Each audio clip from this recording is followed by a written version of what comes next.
Vamos mudar de assunto. A roda gira, o mundo gira, vamos embora.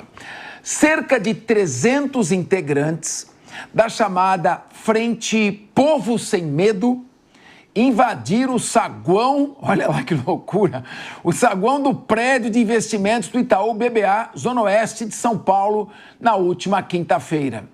O grupo disse que o ato era em defesa da taxação dos super ricos.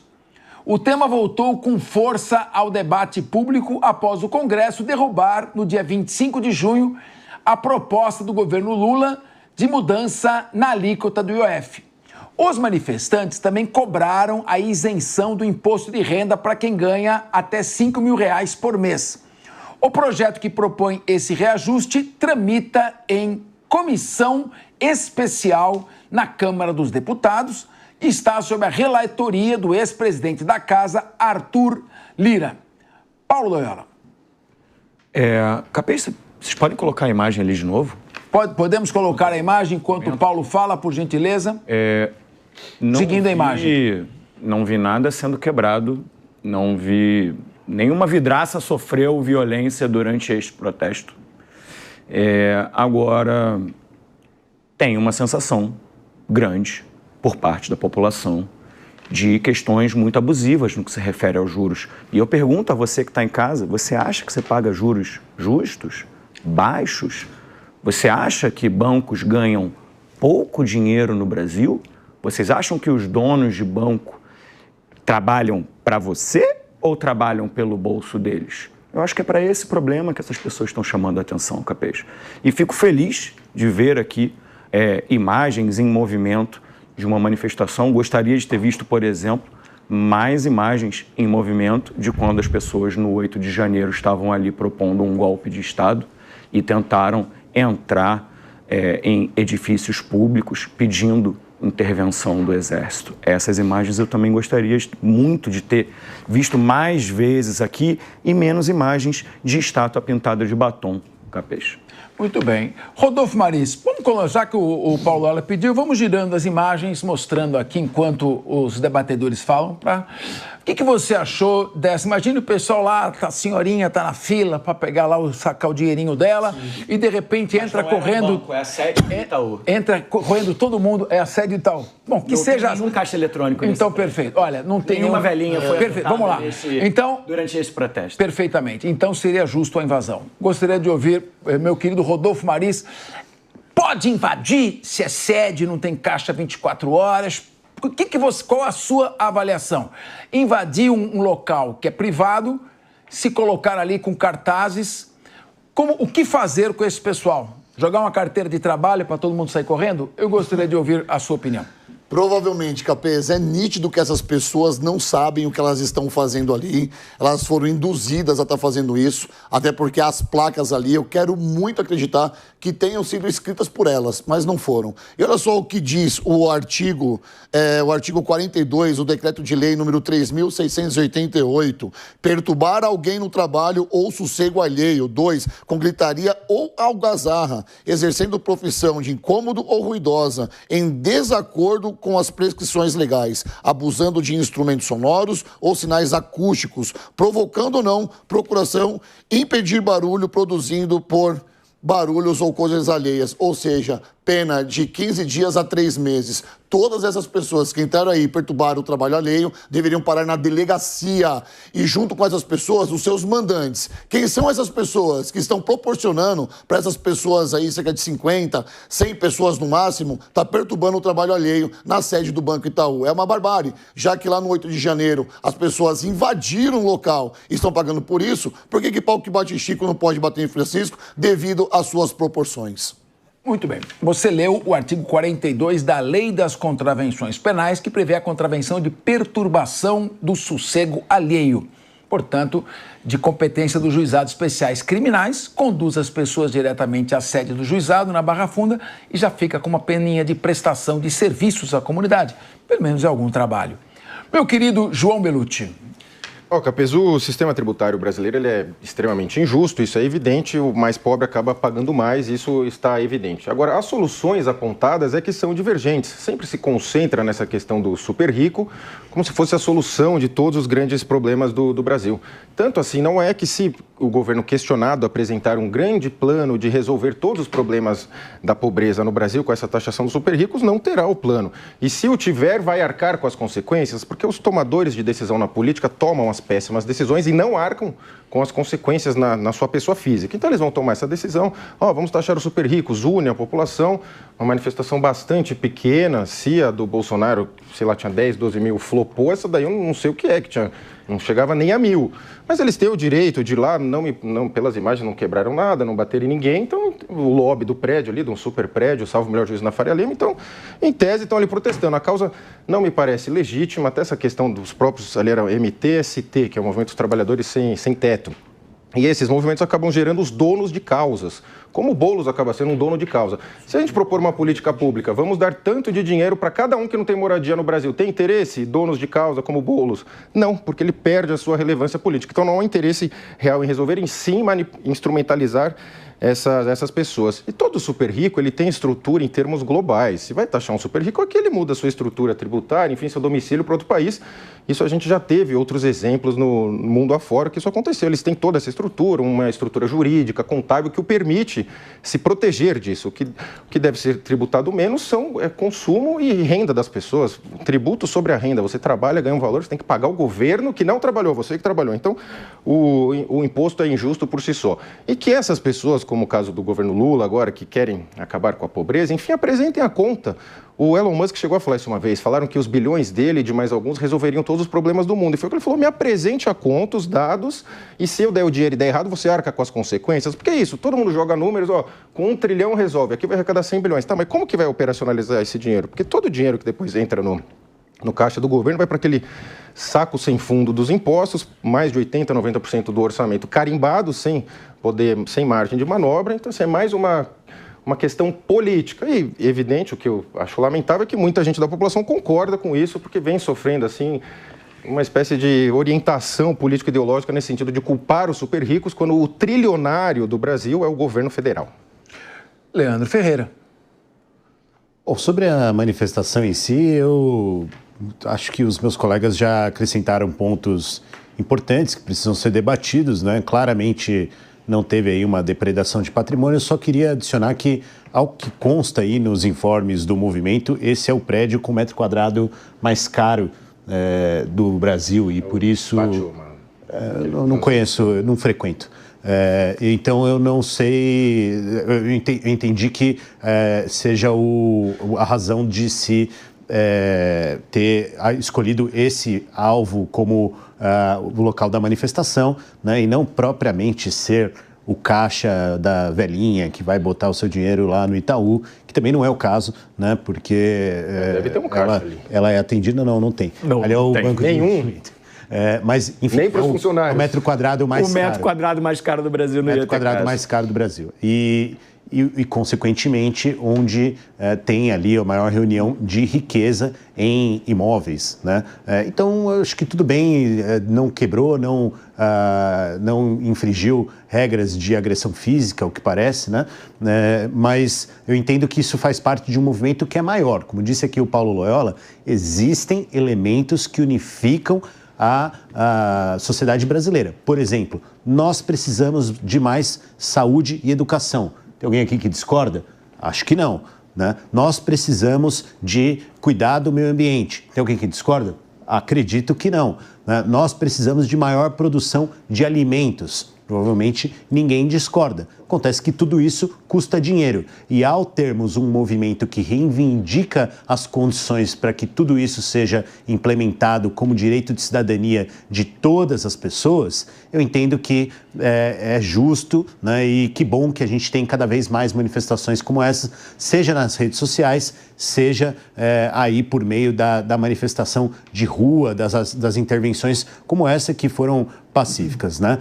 Para só acrescentar um ponto a mais mais naquilo que colocou o Bellucci, né, sobre a ineficiência dos gastos. É por isso que eu entendo e nas minhas pesquisas tenho encontrado aquilo que é uma orientação de muitos desses movimentos e partidos que taxar os super ricos poderia gerar recursos suficientes não só para superar a pobreza, né, ter melhores políticas públicas de saúde, educação, habitação, trabalho, segurança, mas também gerar as condições para que a gente pague a todas as pessoas um benefício na forma de uma renda básica universal e incondicional, né, como um direito também da cidadania. E aí, Bellucci, a pessoa escolhe aquilo que ela precisa atacar como problema, né? É como se fosse um Bolsa Família, mas para todas as pessoas do Brasil, que eu entendo que é algo que tem que ser um objetivo de todos nós. Muito bem. Quem gostou dessa fala do Leandro foi o pessoal lá do Balneário de Camboriú, quando ele falou que o metro quadrado mais caro do Brasil, que eu não sei se é esse aqui, também, às vezes sai na mídia, a gente não tem certeza. Os outros ficaram livres de serem invadidos, pelo menos, né? Foi uma boa notícia. Mas eu queria ouvir agora, que o Rodolfo Maris pediu a palavra. Se você citar algum dos debatedores aqui, eu sou obrigado a dar a palavra pelas regras do debate. Então, o senhor, por favor, se quiser citar, cite, mas eu vou ter que chamar o citado. Mas o senhor queria chamar... eu quero começar pela última frase do Leandro, que eu achei sensacional. Ele falou o seguinte: o povo escolhe qual frente ela quer atacar. Agora eu peço, por favor, para nossa produção, colocar as imagens de novo desses manifestantes. Reparem numa coisa só. Reparem na foto, Leandro, por favor, olha para a tela ali. Você e o Paulo Loyola, que estão no celular agora, não prestando atenção na fala. Olha lá, tem um ônibus verde parado ali e nitidamente a gente vê, se a imagem for congelada, as pessoas descendo do ônibus e saindo correndo para isso. Será que essas pessoas sabem de verdade pelo qual motivo elas estão fazendo essa manifestação? Elas foram induzidas a isso? Será que as pessoas elas têm condições? Essas pessoas que estão aí, provavelmente desempregadas, será que elas estão ganhando alguma coisa para estar fazendo essa manifestação que elas nem sabem o que estão fazendo ali? Elas nem sabem o que elas estão fazendo ali. Se esse povo que está aí, do MTST, estivessem preocupados mesmo com a nossa economia, haveria uma manifestação de domingo na Avenida Paulista ou em qualquer outro lugar sobre o nosso salário mínimo, que é muito precário, principalmente sobre as emendas parlamentares. Sabe por que essas pessoas não fazem protestos contra as emendas parlamentares? Porque provavelmente o cérebro por trás desses manifestantes se beneficia disso. E aí pega essas pessoas pobres, carentes e fazem de fantoche. E vão lá num prédio que, teoricamente, é o prédio onde está instalado o metro quadrado mais caro de São Paulo, segundo a informação aqui do nosso Crefisa, que como é que é o nome daquele negócio a galera que vê... Cresce, né? Do Cresce Imobiliário. Você já fez propaganda da Leila aí? Foi sem querer, me perdoa por isso, espero que não seja punido. Do Cresce, aqui do Leandro Ferreira, que conhece São Paulo e sabe onde fica o metro mais caro do mundo, inclusive. Olha só, essas pessoas estão se manifestando, mas elas nem sabem quais são a causa de verdade. Não podem ser um fantoche. Quer falar coisa séria? Vamos lá. É o IOF, que foi derrubado por um veto, 383 votos a favor e 93 contra. Será que essas pessoas que estão lá, que vetaram esse decreto presidencial, elas não sabem o que estão fazendo? E isso não passa de uma estratégia por parte do governo, porque agora acionou o judiciário, fez o que manda a cartilha, porque é lícito, é constitucional, e agora aciona o povo. Agora nós acionamos o judiciário e vamos acionar o povo. Qual é o próximo passo do governo tentando colocar o IOF a goela abaixo? O que será, Capês? Muito bem, eu só espero que esse critério aí de invadir o que é o metro quadrado mais caro do Brasil pare só nessa invasão, porque o pessoal do Itaim Bibi, Pinheiro, Jardins, Moema, Vila Mariana, Brooklyn, Vila Olímpia, Paraíso, Perdiz e Bela Vista estão aqui ligando desesperado. Olha, meu metro quadrado não é o mais caro, não invade aqui não. Mas vamos dar uma girar um pouquinho? Tem uma questão da invasão e tem a questão aí da tributação. Vamos discutir um pouco essa questão da tributação. Meu querido Leandro Ferreira, o Brasil tem uma carga tributária que precisa ser aliviada ou é necessário aumentar a carga tributária? Você falava há pouco, quem é contra cortar dinheiro da educação, cortar dinheiro da saúde, mas em 2027 vai faltar dinheiro para a educação e para a saúde, porque nós estamos começando a ter um déficit fiscal cada vez maior. Então, o que deve ser feito, então, para que não falte dinheiro para a saúde e para a educação e como o governo deve se portar daqui para frente, cortando despesas, que tipo de despesas ele deve cortar, porque Ou você sobe muito a arrecadação, ou você corta a despesa, não tem. Qual é a solução para que 2027 não comece com impacto econômico, como os economistas estão dizendo? Olha, Capês, vou começar pela sua primeira pergunta, que é sobre se a carga tributária precisa ser aumentada, diminuída, aliviada, né? E, na verdade, ela precisa ser redistribuída para começo de conversa, né? Então, o que nós precisamos é que quem tem mais recursos passe a pagar mais dessa carga tributária que já existe, que é um princípio de todo bom sistema tributário no mundo, em qualquer lugar, né? As pessoas têm que prezar pela proporcionalidade, pela progressividade da carga tributária, né? Qualquer sistema, isso inclusive os Estados Unidos, inclusive os países mais liberais, Japão, Inglaterra, né? Todos esses olham para questão da progressividade e regressividade. A carga tributária brasileira é regressiva e, recentemente, né, a direita aderiu ao discurso da regressividade na questão do consumo, que é verdadeira, né? E, finalmente, houve um acordo ali pilotado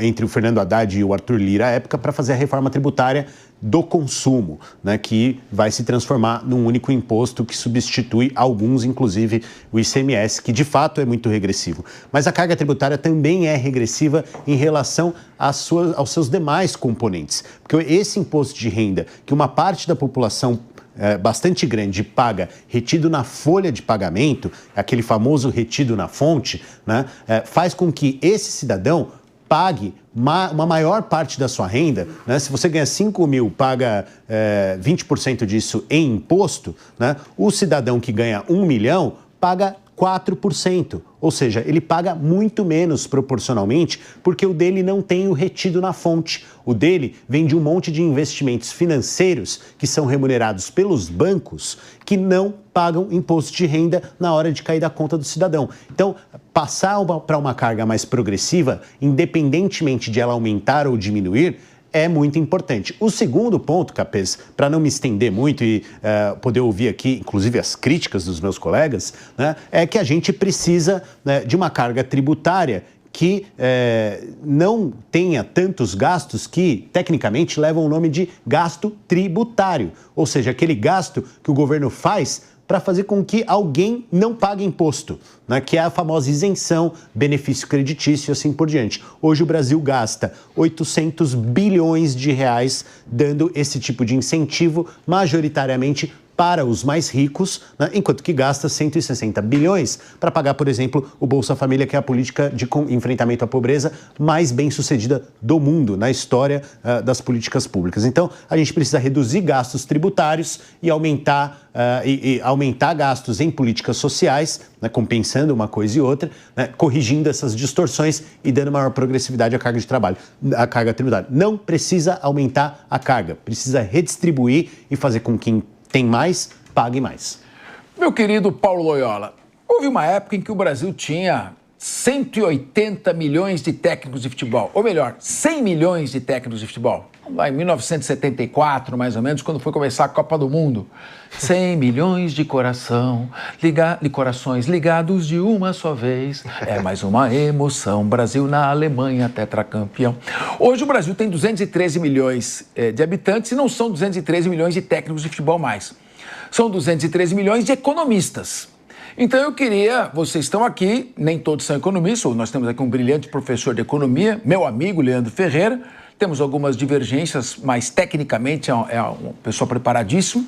Os demais não são economistas, mas são todos vencedores em suas áreas. Cada um é um grande especialista, tem seu destaque, tem seu valor. Portanto, nós estamos preparados para discutir qualquer tema. Eu pergunto então a você, meu querido Paulo Loyola. O fato é fato. Nós estamos com uma dívida de mais de 11 trilhões de reais. Ela vai bater 80% do PIB. Estamos pagando quase 1 trilhão de reais de juros e estamos tendo déficit fiscal. Alguma coisa precisa ser feita. Cortar despesa aonde ou aumentar a arrecadação tributária? Este é o debate e eu quero ouvi-lo. Quero corroborar com a fala do Leandro, economista brilhante. Poderia ali concordar com 100% do que o Leandro disse. Agora, para te responder de maneira muito direta, Capês, eu acho que a gente tem, sim, elementos para fazer uma redistribuição de maneira muito justa no Brasil. Vou reforçar o ponto. não me parece fazer sentido subsídios bilionários para empresas que, repito, só vão beneficiar os mais ricos desse país. Ah, mas esse cara está gerando emprego, esse cara está mandando dinheiro para o exterior, esse cara muitas vezes está fazendo consumos completamente absurdos enquanto as pessoas estão com fome. Não há uma conexão direta deste acúmulo com a geração de emprego. Pelo contrário, o que a gente vê é que justamente países que têm uma distribuição de renda maior, o Leandro já citou o Gini aqui, mas está longe de ser o único economista que falou sobre isso. Na verdade, é praticamente um consenso acadêmico, tirando as loucuras que existem por aí. O que a gente vê é que uma menor desigualdade gera, por exemplo, menos violência, que uma menor desigualdade gera maior satisfação da população, que uma menor desigualdade gera um lugar melhor para se viver. É o que a gente não vê no Brasil, é o que a gente vê em países mais desenvolvidos do que o Brasil. E é nessa linha que não é só o PT, não. É um campo, repito, é um desejo popular da gente não ter mais que pagar, da gente que é classe média, da gente que é classe baixa, da gente que é pobre, não ter mais que pagar pela conta de quem está passando férias em Mônaco, de quem está indo para as Maldivas. Eu não quero pagar essa conta. Eu tenho certeza que você que está em casa também não quer pagar essa conta. Eu não quero ter que pagar essa conta e ainda pagar juros de 2 dígitos, de 3 dígitos ao ano no rotativo do meu cartão de crédito. Eu não quero. Eu acho que isso é um desejo digno do povo brasileiro. Agora, a gente precisa, sim, olhar, por exemplo, para os subsídios das grandes empresas. Eu acho que a gente precisa, sim, olhar para os supersalários. Eu acho que a gente precisa, sim, olhar para o tanto de emenda parlamentar que esse país está distribuindo. E vamos lembrar, emendas e supersalários foram encaminhados pelo governo Lula ao Congresso e foram derrotados por este Congresso, que é inimigo desse país. Muito bem. Então, reforma administrativa, corte de supersalários, corte de emendas parlamentares, revisão de subsídios. Desde 2013, nos últimos 20 anos, o PT está aí governando há 17 ou 16. Então, se não tem força para coordenar o Congresso Nacional, o Poder Legislativo, então não tem força para governar. Eu queria ouvir, meu querido Rodolfo Maris, qual a sua opinião? Capês, num sentido amplo da palavra, faz até algum sentido mesmo o que eles estão falando aqui, de que ricos têm que pagar mais e pobres têm que pagar menos. Se a gente vivesse talvez num país de primeiro mundo, nós estamos no Brasil e estamos longe de avançar economicamente para ser comparados com esses países. Mas essas narrativas de Karl Marx, da burguesia contra o proletariado, é uma coisa meio utópica aqui no nosso país. O Leandro fala que nós estamos pagando as férias de Mônaco de outros ricos ou de outras pessoas. Cara, se eu for para a Europa com a minha família, ou se eu fizer uma viagem com a minha família, quem está pagando isso também é o pobre. Se eles mesmos que estão falando isso forem viajar para os Estados Unidos ou para Cuba, como o Leandro Ferreira adora aí, quem está pagando as férias do Leandro Ferreira em Cuba? Somos nós, somos as pessoas que, o cidadão comum.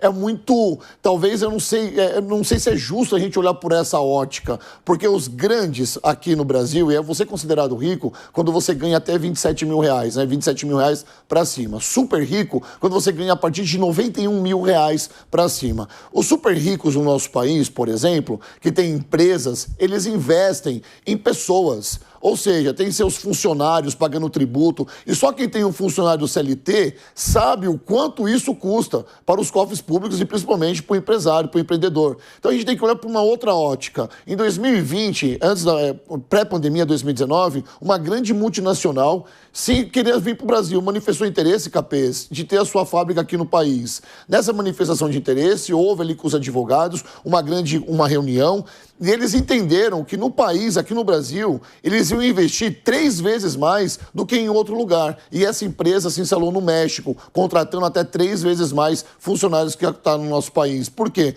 Porque aqui existe uma cultura muito errada, economicamente falando, e nós estamos longe de avançar. É só você ter a base de quanto ganha o parlamentar e quanto ganha a pessoa comum com o salário mínimo aqui, que é uma miséria. Muito bem. Meu querido João Belucci. Capês, eu discordo do termo distribuição de renda. Acho que o termo correto seria geração de riquezas, porque todo mundo é a favor de distribuir a riqueza dos demais. Pode repetir? Como é que é substituir? Gostei dessa. O distribuição de rendas pelo geração de riquezas, que faz mais sentido a economia gerar e você gerar mais riquezas do que distribuir a renda dos demais. É evidente que não só no Brasil como no mundo todo houve uma chamada distribuição injusta de terras, de dinheiro. Isso é a história do mundo desde que o mundo é mundo. A gente não consegue recortar agora e falar vamos resolver todas as injustiças que foram cometidas com novas políticas públicas. Isso infelizmente não tem. O que tem é daqui para frente. Como você colocou, já estamos beirando aí 16 anos do petismo, do lulismo no poder. E grandes das bandeiras levantadas pelo próprio Lula não foram feitas por conta do quê? Sendo que ele, no mandato 1 e 2, com o boom de commodities, era o super Lula que tudo resolvia, chegou a ter menos de 20% de oposição no Congresso. Por que não aprovou todas essas pautas, sendo que ele atuava essencialmente por MP, que o Congresso depois chancelava, que depois se descobriu via mensalão, entre outros instrumentos? Assim, por que não aprovou? E, novamente, ele está no governo, ele forçou esse parlamento super forte, com seu discurso bastante atacando o parlamento, que o parlamento isso, aquilo, mas o parlamento agora viu também o presidente fraco, depende do Supremo. Quando o parlamento derruba, ele recorre para o Supremo, que acaba sendo o tapetão. E na linha do que o Leandro falou, o próprio governo emite bastante título de dívida pública, então depois ele tem que remunerar quem compra, beirando aí a Selic super alta. Então, o que nós temos na prática é uma simbiose entre essas elites brasileiras que dominam todo o establishment, com muitas ideias de esquerda que acabam sendo usadas para concentrar mais ainda poder nessa gente, esse poder decisório, mas nunca arcar com a consequência das suas decisões equivocadas, que cada influência do governo na economia, na política, tem consequências previstas e não previstas, e depois não assume a responsabilidade pelas não previstas, Cabeça. Muito bem. Vamos girar de assunto. Eu só queria aqui me lembrar essa briga. Eu queria Então, eu já vou te dar. É muito rápido. Então, mas rapidinho, tem que mudar de assunto. Vou postar ali nos meus stories do Instagram o recibo de pagamento por cartão de crédito em prestações da minha viagem para Cuba, para mostrar que não foi você que pagou. Bom, veja bem, só para dizer claro, não, você não vai ter réplica, você já falou. Não, quero ofender o Leandro aqui. Não. O Leandro Ferreira, todo mundo entendeu. Ele quis dizer, é óbvio que o Leandro Ferreira é uma pessoa correta e pagou a sua viagem. Claro. O que o Rodolfo Marins disse é que ele se inspirou no argumento do Paulo Loyola de que está pagando viagem quem está em Mônaco. Então, por esse raciocínio, metaforicamente. E, aliás, Leandro, você fez bem porque eu ia fazer esta observação, porque ficou um duplo sentido que nós aqui não queremos. Muito bem. Mas, para finalizar, eu vou citar aqui Bertrand Russell, que foi um matemático e filósofo britânico. Ele dizia o seguinte: Marx fingia querer a felicidade dos pobres, mas o que ele queria era a infelicidade da burguesia. Isso que me parece um pouco essa briga dos ricos contra os pobres. Eu quero o mal dos ricos, não necessariamente o bem dos pobres. Deixando claro que nenhum dos debatedores aqui sugeriu isso.